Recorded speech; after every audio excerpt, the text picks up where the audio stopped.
Hello friends, Radhe Radhe. स्वागत करती हूँ आप सभी भाभी अध्यापक एवं अध्यापिकाओं का आपके अपने चैनल MR क्लासेस में। देखिए फ्रेंड्स, आप स्क्रीन पर देख पा रहे होंगे कि आपके सामने है UP TET Hindi new syllabus 2021। और फ्रेंड्स, ये है आपका प्राइमरी लेवल का है और इसमें मैं आपको टॉपिक वाइज सारा सिलेबस कराऊंगी, जिसमें से फ्रेंड्स मैंने आपको अपठित अनुच्छेद करा दिया है और आप उसे प्लेलिस्ट में जाकर के देख सकते हैं। और हिंदी वर्णमाला का भाग 1 मैंने करा दिया है, आप उसे देख करके, और आज की वीडियो में मैं भाग 2 कराऊंगी फ्रेंड्स।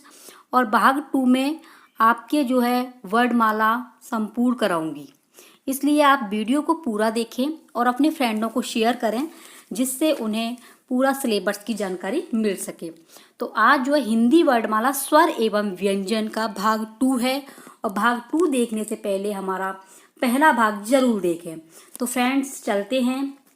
हिंदी वर्णमाला क्या है? ये हिंदी वर्णमाला है, एक बार देखें कभी नहीं भूल सकते। पेपर में जरूर आता है फ्रेंड्स, और आप भी अच्छी तरीके से जानते हैं, जो भी यूपी टेट, सी टेट, जितने भी पेपर गवर्नमेंट के होते हैं उसमें वर्णमाला के क्वेश्चन अवश्य आते हैं। तो आप इस वीडियो को पूरा ही देखें, जिससे आपकी समझ में आ सके। तो देखिए फ्रेंड्स, हिंदी की है वर्णमाला। किसकी है ये? हिंदी की वर्णमाला सुपर ट्रिक के द्वारा। अगर हिंदी में कुछ भी नहीं आता आपको, तो भी ये प्रश्न ढूंढ कर सबसे पहले आप ही करेंगे। तो ऐसी वीडियो को आपको जरूर देखना चाहिए और शेयर भी करना चाहिए। तो देखते हैं फ्रेंड्स, आपकी स्क्रीन पर आ चुके हैं, और आज सबसे पहले आपको बताऊंगी कि व्याकरण के कितने अंग होते हैं। सबसे पहले व्याकरण के बारे में हमें नॉलेज होना चाहिए।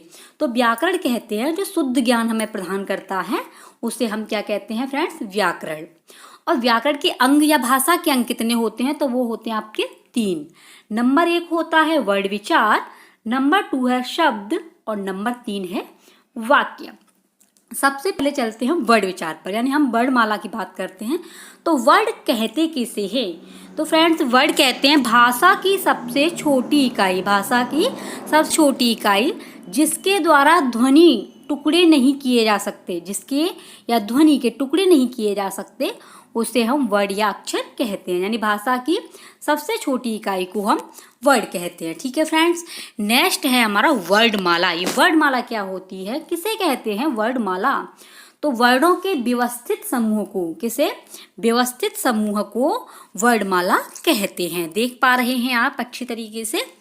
तो हिंदी में फ्रेंड्स वर्णमाला में कुल कितने वर्ड होते हैं? तो हिंदी वर्णमाला में कुल 52 यानी 52 वर्ड होते हैं। कितने होते हैं? 52। तो देखते हैं अब होता है कि भेद कितने होते हैं इसके, जो है वर्ड के कितने भेद हैं? किसके? वर्ड के। यानी कि हम वर्णमाला की बात कर रहे हैं, तो वर्ड के भेद कितने हैं? तो फ्रेंड्स, वर्ड के 2 भेद होते हैं। कितने होते हैं? 2। तो नंबर 1 है आपका स्वर। कौन सा है? स्वर। तो पहले हम स्वर को देखते हैं। स्वर किसे कहते हैं? तो जो वर्ड किसी वर्ड की सहायता न लेते हों, जो वर्ड किसी की सहायता नहीं लेते, उन्हें हम स्वर कहते हैं। और स्वरों की संख्या कितनी है? 11। कितनी है फ्रेंड्स? 11 है स्वरों की संख्या। तो यानी कि हमारे पेपर में आ जाता है कि स्वरों की संख्या कितनी है? तो 11 है। कौन कौन से हैं? अ आ इ ई उ ऊ रि री ए ऐ उ औ। तो कुल मिलाकर के कितनी संख्या हो गई इसकी? 11 हो गई। किसकी? स्वरों की संख्या। ठीक है। नेक्स्ट है कि उच्चारण की दृष्टि से, स्वर की बात चल रही है फ्रेंड्स, उच्चारण की दृष्टि से स्वर के कितने भेद हैं? तो उच्चारण की दृष्टि से स्वर के 3 भेद होते हैं। कितने होते हैं? 3। कौन कौन से? ह्रस्व स्वर, दीर्घ स्वर और प्लुत स्वर। ह्रस्व स्वर किसे कहते हैं? जिसमें अ ई उ री यानी 4 आते हैं। ठीक है, और इसमें कम समय लगता है ह्रस्व स्वर में। दीर्घ माने होता है बड़ा, और इसमें 7 आते हैं, आ ई उ ए ऐ उ औ। तो कुल मिलाकर के 4 और 7 कितने हो गए फ्रेंड्स? 4 + 7 तो हो गए हमारे 11। तो हमारे स्वरों की संख्या कितनी हो गई? 11। Okay friends. नेक्स्ट है हमारा तीसरा प्लुत स्वर। प्लुत स्वर किसे कहते हैं? प्लुत स्वर में तिगुना समय लगता है। कितना? तिगुना। और इसे जो 3 का वर्ड हिंदी में बनता है, इससे प्रदर्शित करते हैं, जैसे ओम। तो ओम में कितना समय लगा, अधिक, तिगुना वर्ड लगा। और ये बहुत ही इंपॉर्टेंट है, पेपर में आ भी जाता है कि प्लुत किसे कहते हैं। तो प्लुत की जो पहचान है वो 3 का अक्षर बनता है हिंदी में। नेक्स्ट है कि ओम शब्द को किस नाम से जानते हैं। ये पेपर में आया था टेट के में, ओम शब्द को किस नाम से जानते हैं। तो फ्रेंड्स देखिए, ओम शब्द जो 5 शब्दों से बना है, 5 वर्णों से, 2+3। तो इसे पंचमाक्षरी स्वर कहा जाता है। किसे, ओम को। ओम को क्या बोलते हैं, पंचमाक्षरी स्वर। पंचमाक्षरी स्वर किसे कहते हैं फ्रेंड्स, ओम को। ये दिख रहा है आपको अयोगवाह। तो अयोगवाह किसे कहते हैं, अयोगवाह को विसर्ग भी कहा जाता है। क्या कहा जाता है, विसर्ग। अयोगवाह कहते किसे हैं, ये न तो स्वर होते हैं और न ही आपके व्यंजन। इसमें जो छोटी अंग और आपकी बड़ी अंग आती है। तो अनुस्वार किसे कहते हैं, तो अनुस्वार फ्रेंड्स जो छोटी अंग होती है उसे हम क्या बोलते हैं, अनुस्वार। यह बिंदु यानी कि ऊपर एक बिंदी होगी के रूप में लिखा जाता है, बिंदी के रूप में लिखा जाता है, जैसे गंगा जल, जंगल, गंगा, हंस आदि। सेकंड है आपका अनुनासिक। तो अनुनासिक फ्रेंड जो चांद होता है, ऊपर जो चंद्र बिंदी होती है उसे हम अनुनासिक कहते हैं। तो इसे चंद्र बिंदु के नाम से जाना जाता है, इसे चंद्र बिंदु के रूप में लिखा जाता है, जैसे चांद, सांप, हंसना आदि। तो ये हो गया आपका अनुनासिक। अनुनासिक यानी कि ऊपर चंद्रबिंदी होती है। नेक्स्ट है फ्रेंड्स आपका विसर्ग। क्या है, विसर्ग। तो विसर्ग आप जानते हैं जो बड़ी अंग होती है उसे हम विसर्ग कहते हैं। विसर्ग को यानी कि एक डंडा लगा होगा और 2 बिंदी होती हैं, तो इसका ये उच्चारण है और ह ध्वनि के समान होता है, जैसे अतः, नमः, प्रातः आदि। यानी कि इसका जब हम उच्चारण करेंगे तो ध्वनि जो है ह के रूप में निकलती है। ठीक है फ्रेंड्स। तो अब है आपके स्वरों का प्रयोग। स्वरों का हम प्रयोग कैसे करते हैं, तो स्वरों का फ्रेंड्स 2 प्रकार से हम प्रयोग करते हैं। कितने प्रकार से, 2 प्रकार से।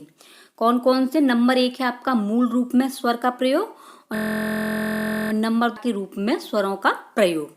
तो मूल रूप से कैसे करते हैं, जैसे अमरूद, आकाश आदि। मात्रा के रूप में जैसे शिकार, हीरा, शीतल आदि। तो मूल रूप में यानी कि आपके जो छोटा बड़ा आते हैं, और आपके जो मात्रा के रूप में जिस वर्ड पर मात्रा लगी होती है वो मात्रा के रूप में प्रयोग की जाती है। नेक्स्ट है आपका हलंत। ठीक है, हलंत किसे कहते हैं, तो हलंत में नीचे एक डंडा सा लगा होता है, जैसे क, ख, ग आदि। और ये व्यंजन जितने भी होते हैं फ्रेंड्स, ये स्वरों की सहायता लेते हैं। तो व्यंजन अपने आप में अपूर्ण होता है, इसलिए पीछे हलंत लगा होता है। नेक्स्ट है फ्रेंड्स व्यंजन, यानी स्वर हमारे 2 प्रकार के होती हैं, स्वर और इसके व्यंजन। मैंने आपको बता दिया था कि वर्ड जो है तो स्वरों के बारे में चर्चा कर ली है। व्यंजन किसे कहते हैं, तो व्यंजन के कितने भेद होते हैं, व्यंजन के 3 भेद होते हैं। नंबर 1 है आपका स्पर्श व्यंजन, और स्पर्श व्यंजन में क से म तक आते हैं। नेक्स्ट है आपका अंतस्थ व्यंजन, जिसमें य लव आते हैं। तीसरा है आपका ऊष्म व्यंजन, और ऊष्म व्यंजन को संघर्षी व्यंजन भी कहा जाता है, जिसमें श, श, श, ह यानी 4 वर्ड आते हैं। नेक्स्ट है आपका उच्छिप्त या द्विगुण व्यंजन, जिसमें फ्रेंड्स 2 वर्ड आते हैं। ठीक है, और आप ये स्क्रीन पर देख पा रहे होंगे। ये सभी जो है आपके व्यंजन यानी कि व्यंजन के भेद हैं। नेक्स्ट है आपका अनुनासिक और नासिक। इनको एक ही नाम है, या अनुनासिक बोल दीजिए चाहे नासिक। इसमें फ्रेंड्स 5 आते हैं, जो स्पष्ट व्यंजन के पीछे वाले होते हैं, इसमें 5 आते हैं। ये संयुक्त व्यंजन होते हैं, छेद, त्रय, ज्ञा और स्र। ठीक है, ये आपके संयुक्त व्यंजन है। नेक्स्ट है स्पर्श व्यंजनों की संख्या कितनी होती है, तो फ्रेंड्स स्पर्श व्यंजनों की संख्या आपकी 25 है। कितनी है, 25। जैसे क वर्ग, च, ट, त और प। तो क वर्ग में आता है आपके 5। कितने आते हैं, 5। क, ख, ग, घ, और इसका कंठ है, ये कंठ से बोले जाते हैं। नेक्स्ट है च। तो च में भी 5 आते हैं, च, छ, ज, झ और अना। ये तालु से यानी कि आपके तलुए से बोले जाते हैं।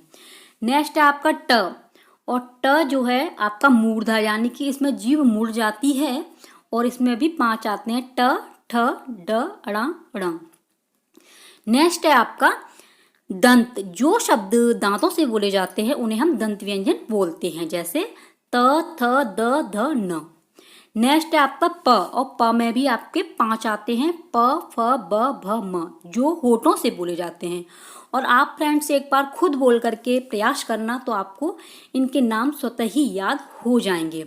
तो कंठ माने क, और उससे 5 वर्ड आते हैं। तालु, जो तलवे से बोले जाते हैं। मूर्धा, जिसमें जीभ मुड़ जाती है।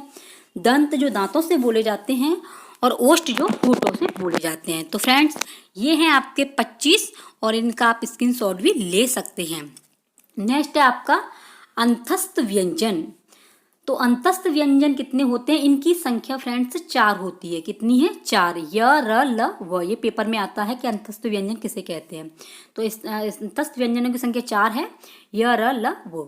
नेक्स्ट है ऊष्म व्यंजन। तो इनकी संख्या फ्रेंड्स 4 है। ठीक है, कौन कौन से हैं आपके? श, श, श, ह। नेक्स्ट है आपका संयुक्त व्यंजन। तो संयुक्त व्यंजन है, इनकी संख्या 4 है। छे, त्र, ज्ञ और श्र। छ से क्षत्रिय, क्षमा। त्र से त्रिशूल, त्रिलोक। ज्ञ से ज्ञान, यज्ञ। और श्र से श्राप और श्रम। तो ये हो गया आपके संयुक्त व्यंजन। ठीक है फ्रेंड्स, और आप जो है इसका स्क्रीनशॉट ले लें और अपने नोट्स खुद बनाएं, क्योंकि ये मैं जो आपको पढ़ा रही हूँ ये भी फ्रेंड्स मैं अपने नोट्सों से ही पढ़ा रही हूँ, अपने नोट्सों से ही तैयारी करके आपको बता रही हूँ। नेक्स्ट है आपका द्वयत्व व्यंजन। द्वयत्व व्यंजन क्या होता है? तो द्वयत्व व्यंजन जो है क यानी क, पक्का, कच्चा आदि, इसमें आधे आधे वर्ड आते हैं।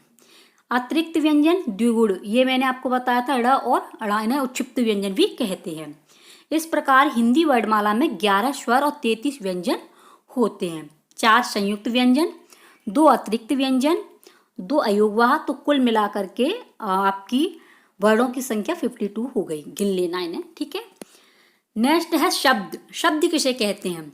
तो वर्णों के सार्थक समूह को शब्द कहते हैं। नेक्स्ट है भाषा की सबसे छोटी इकाई, छोटी लिखित इकाई क्या है? तो भाषा की सबसे छोटी लिखित इकाई है वर्ड या अक्षर। नेक्स्ट है भाषा की सबसे छोटी मौखिक इकाई क्या है? तो भाषा की सबसे छोटी मौखिक इकाई है ध्वनि। ठीक है, सबसे पहले ध्वनि का आरंभ होता है। अगला है आधुनिक हिंदी वर्णमाला के जनक किसे कहा जाता है? तो आधुनिक हिंदी वर्णमाला के जनक आचार्य कामता प्रसाद गुरुजी हैं। तो इसे आप नोट कर लेना। अगला है प्राचीनतम वर्णमाला के जनक कौन है? तो प्राचीनतम वर्णमाला के जनक हैं महर्षि पाणिनि। अगला क्वेश्चन है लेखन के आधार पर वर्णों की संख्या कितनी है? तो लेखन के आधार पर वर्णों की संख्या 52 है। कितनी है? 52। अगला है स्वरों की संख्या कितनी है? तो स्वरों की संख्या फ्रेंड्स 11। मूल स्वर कितने हैं? मूल स्वर हैं 4। अयोगवाह हैं 2।